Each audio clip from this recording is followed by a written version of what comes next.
I'm in my garage right now and I have to move all of these fish into some of these tanks over here. Now I got a few racks in my garage and I want to move these jewel cichlids into a much larger tank. They're in a temporary, very small tank right now and I needed to get them into this larger tank, but in order to do so, I need to move around some fish. Now, if you ever moved fish before and then the next day, a few of them die off, then you'll know the importance of properly acclimating your fish and making sure there's good compatibility between the different fish that you have. So today I'm going to show you how I do that while I'm moving around these fish. Now in this tank I have angelfish, I have platies, I have a German blue ram, a pistogramma, I think I have a Placo in there, and I have a lot of Cara fulvipinnis in there as well. Now I need to move them all, and they're going to go in different tanks, mainly for compatibility constraints, because I've got a lot of different fish. Now the first thing I'm doing whenever I'm going to acclimate the fish is I'm going to get a bucket. In this case I have a specimen container, and I'm going to put all the fish that I want to go in a certain tank. Now it looks like a platy somehow got in here, so I'm getting them out, but these are all the angels and they're gonna go in this tank here. This tank is my ram tank. I got about 5 or 6 rams in here and then a couple ditherfish, but mainly just rams.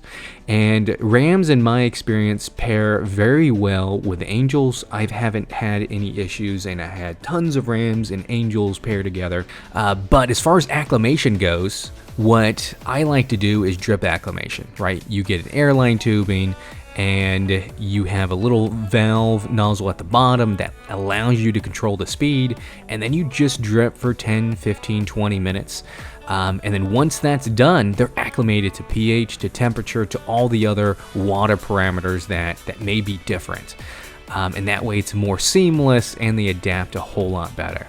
Now, whenever I introduce new fish to the tank, I like to take a look at them for a little bit just to make sure that there aren't compatibility issues. Now, just because certain fish work with each other in the past doesn't mean it's going to happen now.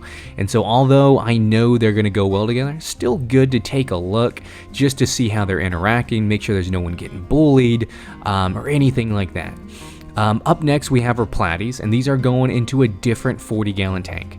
Now I'm going to put them in here with mollies, and I also have crebensis in here and a couple of placos. And I'm going to drip acclimate them the same exact way, which is with an airline tubing. And they drip for maybe about 15-20 minutes until the water reaches the top and I'm able to place them in. Now the reason why I didn't want to add these guys with the angels and the rams is because I want to have a ton of platy babies. These are beautiful platies, multiple colors, and I want the babies to survive. So in this tank I have black mollies, but I also have a couple crebensis. Now the crebensis are going to pick off the babies, so I am adding some hornwort just so the babies that the platies do produce will be able to hide within, I guess, all this plants right here, the hornwort, and hopefully survive. Up next we have Corydoras. I think I had like 8 Corydoras in that 40-gallon. We're going to move them to a smaller tank because I do want to start spawning them. They're ready to start laying tons of eggs. So I'm going to put them in this tank that has just a couple lampi Achilles. And I think it's important, if you want to breed your Corydoras, then you got to make sure that they're in a tank where the eggs aren't going to get eaten. And so rams will definitely eat them, platies will eat them, but the lampi Achilles are small enough that I don't think they will, although it's possible. Here's the Corydoras now. Like, look at them. Corydoras are so adorable. They're so playful. They're like little puppy dogs. Definitely one of my favorite fish is Corydoras. Now these guys are the Corydoras aeneas. And I'm hoping maybe in a couple weeks they're going to start laying tons of eggs later on. Now I did put the German blue ram in his own tank, mainly because I didn't want to put him in the ram tank because he would throw off the male to female ratio that I have, and I wanted everything to go smoothly. So he's in his own tank for now until I can find him a partner. Now the pistogramma, the same thing. I don't want to put in a single pistogramma with a single ram. That's not going to be a good deal. So I'm putting him in his own tank until I can find a female. This is a male, and they are cave spawners, so they are gonna want to cave, and they do spawn within a cave. So I'm gonna add a little coconut hut for him so that he can call it his home. So I'm gonna just I'm gonna place it right here, but soon, once he gets comfortable with the tank, she'll eventually call it home. And then once I end up getting a female, I think he's gonna be much happier. Now, the last fish I have in here is a Lotacara fulvipinnis, and this fish is a South American cichlid. And instead of leaving him in there with the jewel cichlids, I didn't want to do that because the jewel cichlids will tear apart this poor fish.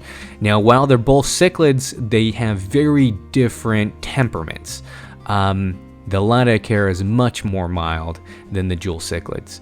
But in here, this is my 75-gallon tank at home, and I have about 6 or 7 other Lotacara fulvipinnis here. You can see one at the top right. He's kind of checking out the new addition. But as soon as he discovers the rest of the shoal, he's going to be very happy. Now, the 40-gallon is empty. I got out all the fish, so now I want to add in the jewel cichlids. Now, obviously, I got to refill the tank. I have to condition the tank, and then I want to make sure the pH is similar, the temperature is similar, all of that. And so whenever I'm catching all these fish, I'm going to do the drip acclimation process to the jewel cichlids as well. Now, the jewel cichlids aren't as sensitive as some of the other fish. They're extremely hardy and they're extremely aggressive, but they're a beautiful fish, especially when they color up. So after I catch all these fish, I am going to drip acclimate them as well, just so their chances of survival and just being comfortable are much greater. Now, jewel cichlids are known for being very aggressive, so I think they should be in a species-only aquarium like I have them, or in an aquarium with lots of other African cichlids that are also aggressive. But these fish are now going to grow so much faster now in their new home, and they're going to have tons of space to call their own. I can't wait to watch and see how big they get.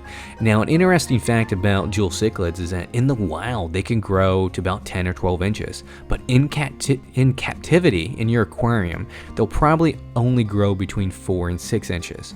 And I think a lot of that has to do with just the water quality. In the wild, the water quality is just so much more. Now, I'm doing a final look at the angels. They seem to be doing okay. If we look at the Corydoras tank and then look at the tank next to it, like, they stirred up all the sediment, which is good. It's slowly going to get sucked in the sponge filter now. So it's going to clear up here soon.